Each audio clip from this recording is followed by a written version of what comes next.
Hello, friends. I am Chevee. Welcome to my shed. How are you today? How's life in your world? How's things where you are? I hope it's fantastic. Everything here is great. Um, Confidence is a pain in my butt. It's simultaneously something that I struggle with and something that drives me, and it's a very weird uh, uh,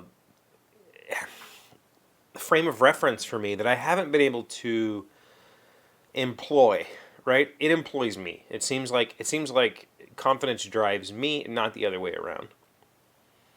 And what I mean by that is confidence will hinder me, or a lack of confidence will hinder me to a crippling degree on things that it probably shouldn't.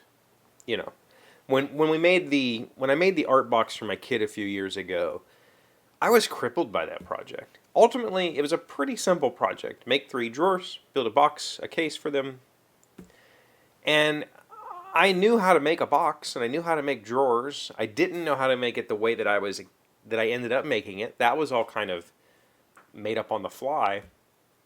It was techniques that I wanted to try. And because I didn't quite get it, I had no confidence in myself to make that. And it sat here for a while before I finished it. Same with M's desk. It took me 6 months to make a simple desk because I lost confidence, and the lack of confidence made me freeze. And we have talked in the past about unearned confidence. I think that I have unearned confidence when it comes to game design, and that's one of the reasons with game design in particular, I am willing or I am capable of powering through failure.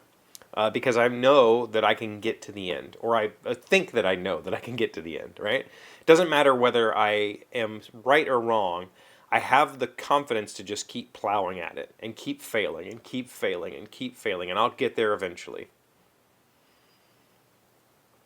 I'm saying all of this because yesterday I published a video about imposter syndrome, and I think imposter syndrome is the result of a lack of confidence, right? It is the symptom to that problem is feeling like you don't know what you're doing when you probably do, or you probably do. You probably know more than you think you do. I worked on a problem yesterday. I fixed the problem, or I finished the task. Let's say that I was given a task. It was an extremely difficult task for me because I didn't know any of the technology involved. It was a whole new learning process, and at the end of that, I completed the task without a whole lot of interjection. And at that end result, the confidence that I gained from that end result is the thing that I crave in this world.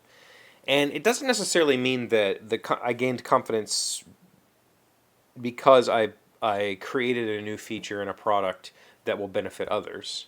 That's not really what gave me the confidence boost. What gave me the confidence boost was all the things I learned along the way to being able to finish that task, right? It was all the little things that went, oh yeah, I'm an idiot. Oh yeah, I'm an idiot. Oh, I have to do this. Those are all the confidence moments. Those are all those little upticks in ego that go, aha, I got it, aha. And by the end, my ego has gotten a pretty big boost. When I started off, my ego was like this crushed, lifeless soul because I felt completely overwhelmed.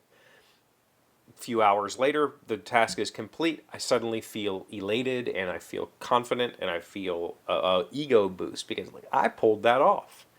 And the truth of the matter is, that's a pretty significant thing. Like, I have long said that I'm a junior developer.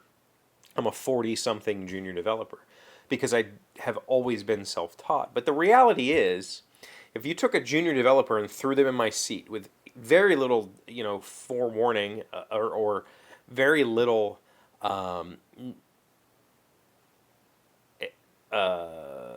coaching, I've had, I would say that the problem that I tackled yesterday, I did not have a lot of coaching on that.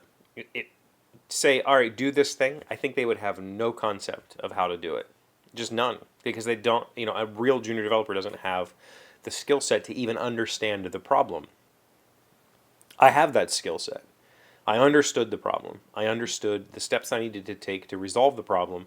The process for me was learning those steps in an entirely new environment. Was learning, all right, how do I accomplish this? Oh, cool, I got this. How do I now, change that to do what I want it to do? Oh, I have to do this. So it was me stepping through. I already had the overview, the over model, I should say, of what I needed to do. And I think that is the difference between a junior and maybe I'm not gonna call myself a senior software developer, but a junior and somebody who understands code, who understands a program.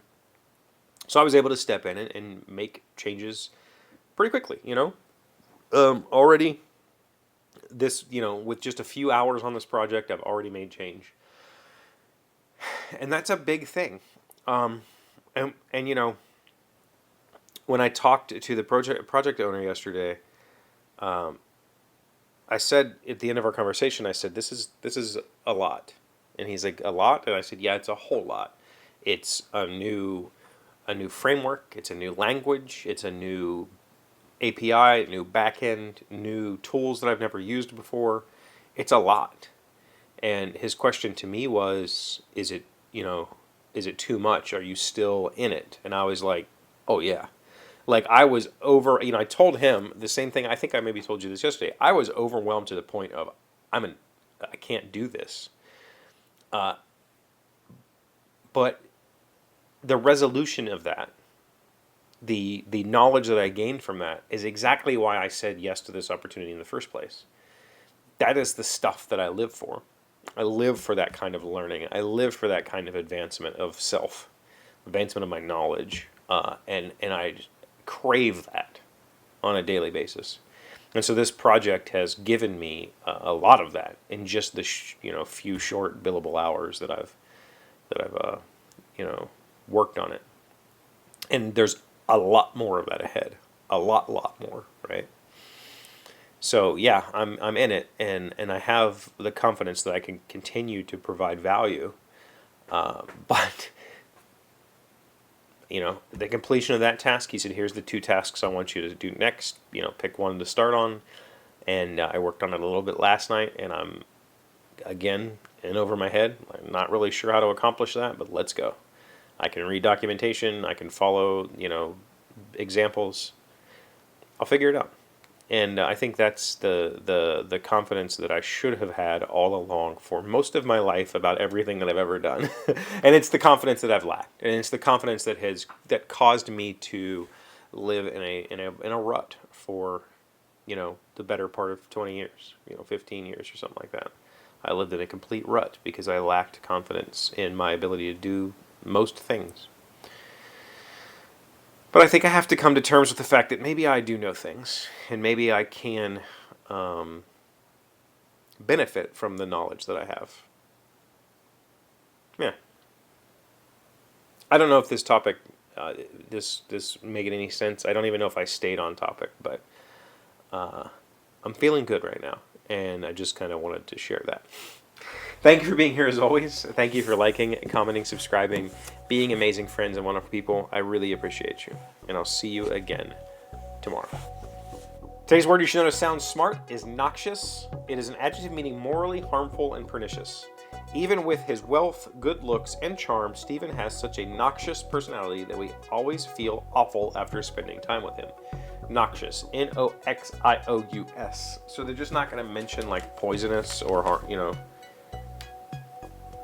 morally harmful isn't necessarily the definition, right? I guess it's one of the definitions.